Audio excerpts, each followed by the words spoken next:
Current और magnetic का numerical इसी पीडीएफ से आएगा। देखो करंट के अंदर अगर हम लोग बात करें तो करंट और ड्रिफ्ट वेलोसिटी का रिलेशन, रेजिस्टिविटी का टेम्परेचर के साथ वेरिएशन सेमीकंडक्टर के लिए, कंडक्टर के लिए, अलॉय के लिए बहुत ज्यादा पूछा जाता है।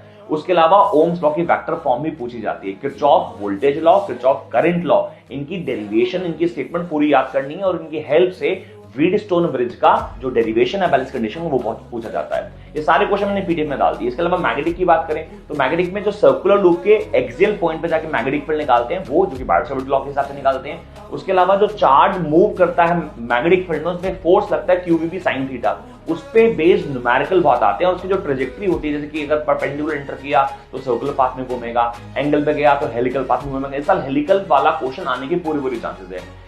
टॉर्क की derivation tau equals to B N A sine alpha वो भी आती है। और एक एनसीईआरटी का न्यूमेरिकल अगर आपको याद होगा, एक स्ट्रेट वायर के आगे रेक्टेंगुलर लूप लगा, उस पर फोर्स लगता है, वो भी बहुत इंपॉर्टेंट क्वेश्चन है। गैल्वेनोमीटर की पूरी वर्किंग, उसका कन्वर्जन वोल्टमीटर में और मीटर में, उसका न्यूमेरिकल भी बहुत ज्यादा इंपॉर्टेंट है। लास्ट बात करें तो मैग्नेटिज्म एंड मैटर की, इसके अंदर पैरा, डाया, फेरो, इन तीनों के क्लासिफिकेशन, डिफरेंसेस और इनके सबके एग्जांपल, बिकॉज एग्जामिनर क्या करेगा, आपको बहुत सारे एग्जांपल दे देगा और वो बोलेगा कि भैया इनमें से बताओ चार्ट की पैरा कौन है, फेरा कौन है और डाया कौन है। तो इनके सारे जो क्वेश्चन है मैंने एक पीडीएफ में डाल दी, वो पीडीएफ अगर आपको चाहिए तो आप पीडीएफ कमेंट कर देना।